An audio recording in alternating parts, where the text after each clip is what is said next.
ऐसा कहा जाता है कि जो होता है अच्छे के लिए होता है। ये बात भले ही हम तब न समझ पाते हो, लेकिन इस बात का एहसास हमें बाद में अवश्य होता है। अक्सर देखा जाता है कि मुश्किल परिस्थितियों में मनुष्य का भगवान पर से विश्वास उठ जाता है, लेकिन आज की यह कहानी हमें ईश्वर पर विश्वास करना सिखाती है। एक बार की बात है, ऋषिकेश में गंगा के किनारे एक संत रहा करता था। वह संत बहुत ही दयालु स्वभाव का था और नित्य भगवान की पूजा अर्चना करता था। उस संत के बहुत सारे शिष्य थे जो कि उसके सानिध्य में शिक्षा ग्रहण कर रहे थे।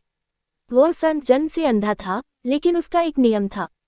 वह प्रतिदिन दिन ढल जाने के बाद गगनचुंबी पहाड़ों में सैर के लिए जाया करता था। जब भी वह भ्रमण के लिए जाता तो हरि का कीर्तन करते हुए जाता और इसी प्रकार वहां से रोज लौट आता।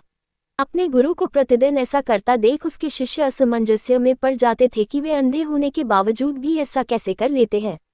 एक दिन अपनी जिज्ञासा के चलते एक शिष्य ने उनसे पूछा, बाबा, आप हर रोज इतने ऊंचे ऊंचे पहाड़ों पर सैर के लिए जाते हैं, वहां तो बहुत गहरी खाया होती है और आप तो देख भी नहीं सकते।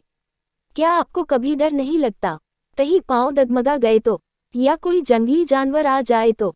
क्या आपको इस सब से चीजों से जरा भी भय नहीं लगता? वह संत पहले थोड़ा मुस्कुराए और फिर वहां से चले गए। अगले दिन सुबह उन्होंने अपने शिष्य को भ्रमण के लिए साथ चलने को कहा। पहाड़ों पर चढ़ते समय बाबा ने शिष्य से कहा कि यदि कोई गहरी खाई आए तो उन्हें बता दें। ऐसे ही वह दोनों चलते रहे और जैसे ही गहरी खाई आई, शिष्य ने बाबा को इस बारे में बताया और कहा, बाबा, गहरी खाई आ गई है। ये सुनकर बाबा ने शिष्य से कहा, अब तुम मुझे इस खाई में धक्का दे दो।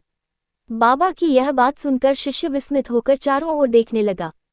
उसने कहा, मैं भला आपको कैसे धक्का दे सकता हूँ? ऐसा कुछ करने की तो मैं सोच भी नहीं सकता। शिष्य ने आगे कहा, आप मेरे गुरु हैं, मैं तो अपने किसी दुश्मन को भी इतनी गहरी खाई में नहीं धकेल सकता। बाबा ने कहा, मैं खुद तुमसे इस खाई में धक्का देने को कह रहा हूँ, यह मेरा आदेश है और यदि तुम इस आज्ञा का पालन नहीं करोगे तो तुम्हें नरक की प्राप्ति होगी। मुझे नरक भोगना स्वीकार है बाबा, किंतु मैं ऐसा बिल्कुल नहीं कर सकता, शिष्य ने कहा। तब संत ने शिष्य से कहा, अब तुम्हें समझ आया, जब तुम एक सामान्य मनुष्य होकर मुझे गहरी खाई में नहीं धकेल सकते तो भला मेरा परमात्मा मुझे खाई में कैसे गिरने दे सकता है?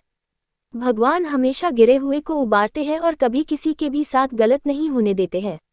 ये सुनकर शिष्य ने अपने गुरु को प्रणाम किया और इस सीख के लिए धन्यवाद दिया।